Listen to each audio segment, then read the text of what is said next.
Mga igsoon, kuno galing adunay tawo nga makapasakit nimo o makasala nimo, unsa may imong buhaton?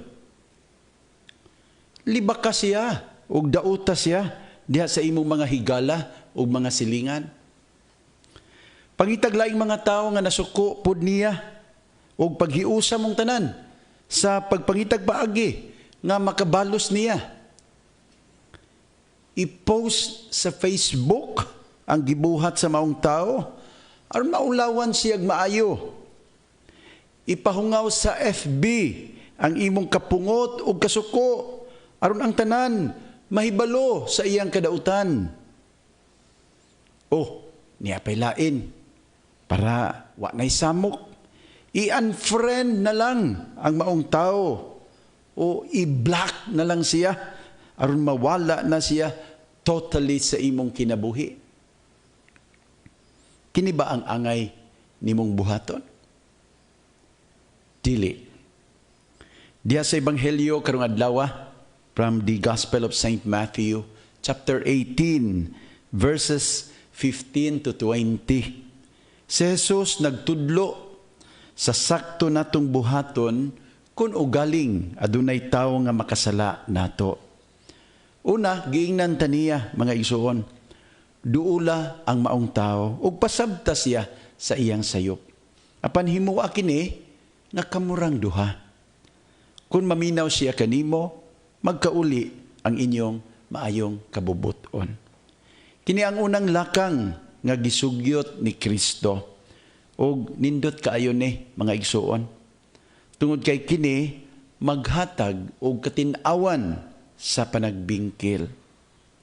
Daghan manggod nato sa atong panag-away, magsumikad sa miscommunication. Ang uban sa sayop nga pagsabot sa nahitabo o ang uban pagyod tungod sa pagpainit, karga-karga sa ubang mga tao. Kining maong lakang nga gisugyot sa Ginoo, mga igsuon, mo'y magdalag katin-awan sa paagi nga malinawon. Ang tao nga napasakitan, dili magdalag kaulawan sa tao nga nasayop. Gani, kung maokira sila, walay laing tao nga masayod sa maong hitabo. Ang pagpinasaylo ay o paghiuli ay pwede ragyod mga igsuon nga makabot sa paagi nga hilom, malinawon o mahigugmaon. Dili na kinahanglan nga magpasakitay, maginsultuhay, ug maglinabayay, ug hugaw sa usag-usa. Unya, midugang si Jesus sa pagingon, kun ugaling, dili siya mamati kanimo, pagdalag usa, o duha ka tao, aron nga ang nahitabo, mapamatud-an sa duha o tulo ka mga saksi. Kini ang ikaduha nga lakang nga gisugyot ni Kristo kanato. Angay natong sabton mga igsoon nga ang tuyo sa pagdalag laing mga tao dili ang pagpakaulaw. Kay ngano ang pagpakaulaw manggod dili man buhat nga Kristohanon. Ang tuyo mao ang pagdugang og laing mga tao nga mutabang sa pagpasabot sa tao nga nasayop o muhatag o katin-awan sa nahitabo nga panagbingkil. Unya, giingnan ta ni Kristo, kung dili gyud siya mamati kanila, isulti na ang tanan ngadto sa simbahan.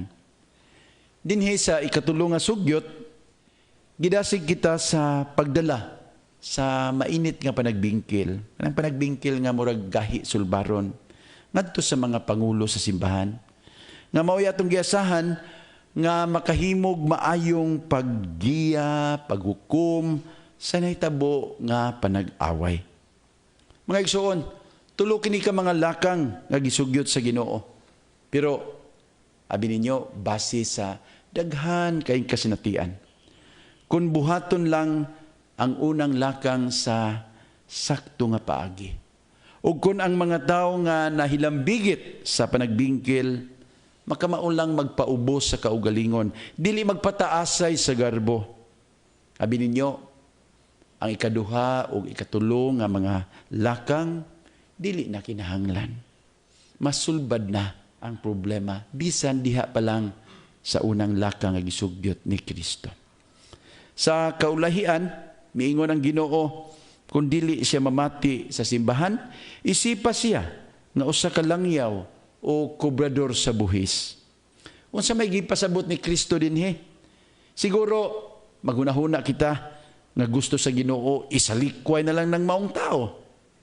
Sa termino sa simbahan, i-excommunicate na lang na siya. Meaning, dili na angay isipon nga sakop pa sa simbahan.